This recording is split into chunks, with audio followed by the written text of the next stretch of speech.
Halo teman-teman investor dan trader, kembali lagi di channel Ide Investasi atau Investment Idea. Kali ini saya ingin sharing estimasi mengenai potensi return ASA, Adi Sarana Armada. Tonton sampai habis ya, karena nanti saya juga akan memberikan estimasi target price dan alasan-alasannya untuk mencapai target price tersebut. Jangan lupa like, komen, dan subscribe. Yuk kita langsung. Oke, sebelumnya saya akan memberikan sebuah hint mengenai valuasi IHSG, di mana valuasi IHSG ini masih berdasarkan tanggal 1 April, dan dengan target pilihan saya adalah pada 7.106. Ini adalah target moderat, dan target maksimalnya ada berada pada 7.288. Target sebelumnya di 6.927.30, 6.927 dan 6.930 sudah tercapai. Bila target moderat IHSG tercapai, maka asumsi per IHSG berada pada 24,607. Ini berdasarkan perhitungan weighted average. Saya memakai perhitungan weighted average yang dikeluarkan juga oleh IDX di website IDX. Dengan asumsi EPS nanti bisa mencapai 293. Jadi saya berasumsi bahwa per IHSG di 24,607 ini adalah valuasi yang sudah cukup mahal. Sehingga IHSG berpotensi untuk melanjutkan penurunannya atau berbalik arah. Oke, kemudian ini ada sebuah tips dari saya. We buy when others sell, dan we sell when others buy. Jadi harus teman-teman pahami, suatu saham bila harganya turun, tetapi prospeknya masih naik, itu menandakan resiko saham tersebut semakin turun. Begitu kebalikannya, bila suatu saham nilainya terus naik, tetapi profitnya turun, berarti resiko saham tersebut semakin mahal. Oleh karena itu, kali ini saya akan sedikit sharing mengenai ASA atas dasar riset yang sudah saya lakukan. Oke, sebelumnya saya buka dengan efek inflasi US atau global, di mana efek inflasi tersebut secara inflasi year on year antara Maret 2022 dan Maret 2021 sudah mengalami kenaikan sebesar 100%. Dan secara month on month atau secara bulanan dari Februari dan Maret 2022 telah mengalami kenaikan sebesar sekitar 30%. Jadi angka 2,64% ini adalah sebenarnya buat inflasi Maret. Dan ini merupakan inflasi tertinggi sejak April 2020 dan sudah mencapai target inflasi Bank Indonesia yakni sebesar 2,5% di bulan Februari tahun 2021 akhirnya tercapai juga.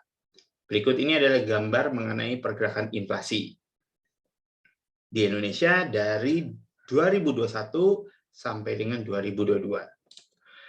Oke, komponen inflasi Maret 2022 ini perlu kita cermati dan kita ketahui. Yang pertama adalah housing utilities mengalami kenaikan inflasi sebesar 26%. Kemudian nomor 2-nya adalah makanan, minuman, dan rokok mengalami kenaikan sebesar 43%. Transport dan logistik mengalami kenaikan sebesar 41%. Furnishing 12,05%, clothing 7,03%, dan lain-lain yang nilainya berada di bawah 10%. Nah, ini yang nomor terakhir adalah IT dan communication. Jadi saya menganggap ini adalah kontribusi inflasi dari sektor e-commerce. Oke, berikutnya, nah kita akan membahas mengenai transport dan logistik. ASA per 1 April ditutup pada 2.600 per lembar saham dengan floating itu adalah saham yang ada di masyarakat sebesar 48,31%. Tentu pergerakannya tidak akan berdampak besar pada IHSG. Gotoh mempunyai 40% pada Adi Sarana Logistik atau ASL, dan ASL mempunyai perjanjian distribusi perantara dengan Tokopedia. di mana perjanjian ini berlaku sejak 2019, 2021 otomatis diperpanjang, dan akan berlaku lagi sampai tahun 2023. Kemudian ASA merupakan market cap terbesar pada sektor transportasi. Ya, jadi perlu dicatat oleh teman-teman, ASA adalah market cap terbesar pada sektor transportasi. ASA pada 2 April ditutup pada 2.600, dia berada pada sektor transport, industri, transportasi, dan logistik dengan market cap sebesar 9,27 triliun. Dengan saham floating masyarakat sebesar 48,31%. Sehingga price earning ratio dari ASA adalah 116,6 kali dan PBV 4,24 kali. Oke, ini cukup besar ya, tetapi teman-teman tidak perlu khawatir karena ASA ini sudah masuk ke dalam kategori saham new economy. Jadi adalah investor biasa memberikan valuasi yang tinggi buat saham-saham new economy. Berikutnya mari kita sedikit bongkar pendapatannya ASA. Berdasarkan laporan keuangan 3 kuartal atau kuartal ketiga tahun 2021, ASA mempunyai highlights jasa pengiriman ini memiliki kenaikan yang signifikan. Kalau kita highlight, kenaikannya adalah sebesar 270,83%, di mana jasa pengiriman ini berkontribusi terhadap revenue sebesar 51,54% dan diprediksi masih akan terus mengalami kenaikan. Oke, apalagi kita sudah mengetahui bahwa ASA ini dia ada kerjasama dengan Gotoh, dan Gotoh mempunyai 40% saham di ASA Logistik. Kebetulan juga kontribusi yang signifikan ini didapat ASA dari akuisisinya dia atas perusahaan Antar Aja. Jadi kontribusi signifikan itu didapat atas akuisisinya terhadap perusahaan Antar Aja. Ya, cukup menarik ya, dan kita expecting di kuartal keempat akan terus mengalami kenaikan dari sisi jasa pengiriman. Kemudian prospek ASA, kalau kita melihat prospek ke depannya,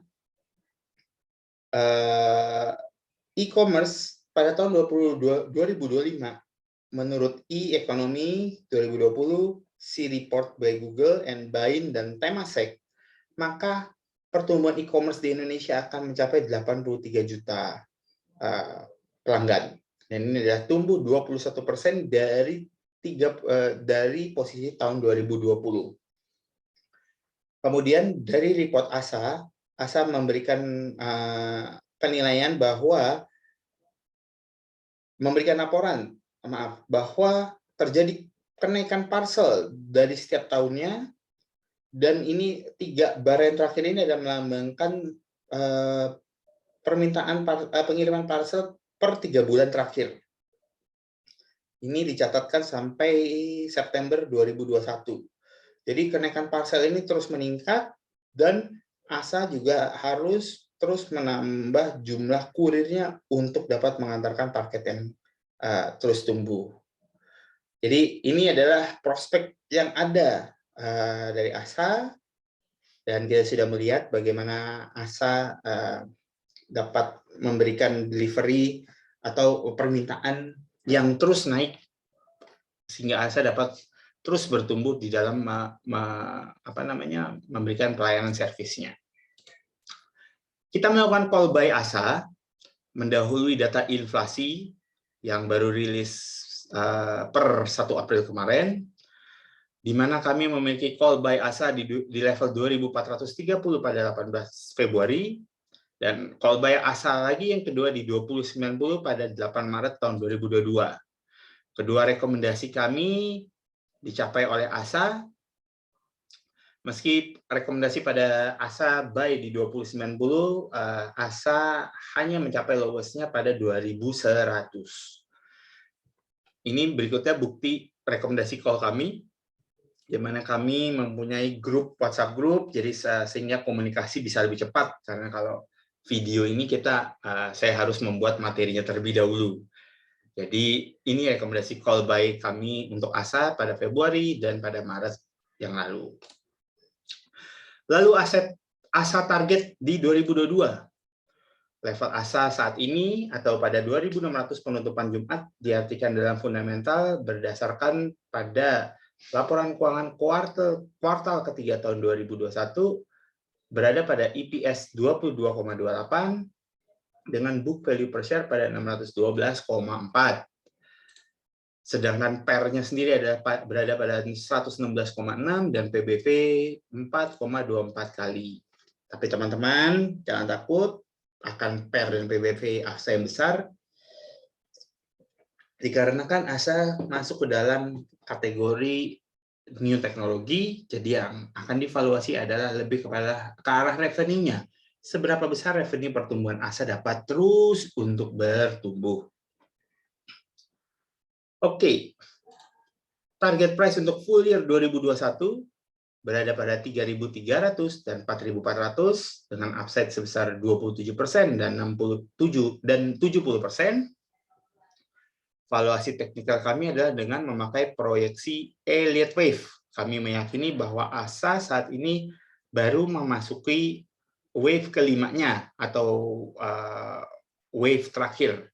Jadi di dalam Elliott Wave itu ada 5 wave dan saat ini ASA sedang memasuki wave terakhirnya untuk mengalami kenaikan.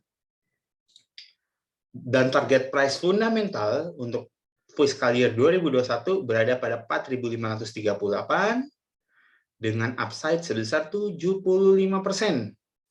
Ini kami melakukan agregat riset dari 6 sekuritas sejak November 2021.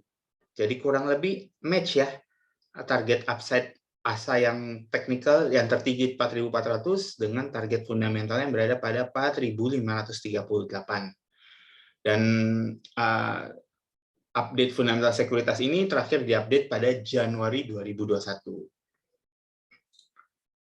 Oke, berikut kami berikan ASA target 2022 dalam bentuk teknikal. Ini adalah nilai pertama kami yang 3.300.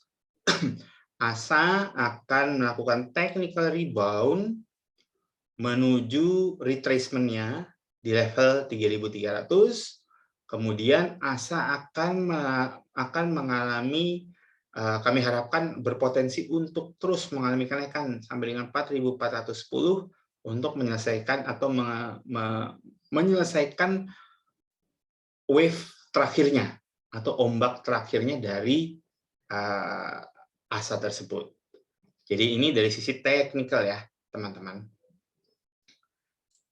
Oke, ada pertanyaan? Bila tidak ada, nanti teman-teman bisa langsung drop komen di bawah video ini atau kirim email ke dario.projects@gmail.com. Dan disclaimer informasi oleh kami adalah kami mempunyai posisi pada ASA pada level 2.500 dan saya tidak terafiliasi oleh emiten atau sekuritas manapun. Saya menyajikan data publik yang juga dapat diakses oleh khalayak umum melalui situs emiten masing-masing, di mana video ini sifatnya edukasi berbasis data dan bukan merupakan ajakan untuk membeli ataupun menjual. Oke, terima kasih telah menonton sampai akhir. Untuk teman-teman trader dan investor, semoga selalu bisa tetap cuan lebar bersama ide investasi atau investment idea, dan jangan lupa like, comment, share, dan subscribe video-video dan channel ini bila mana dirasa membantu penilaian teman-teman. Sampai ketemu di video kami berikutnya, dan salam cuan lebar.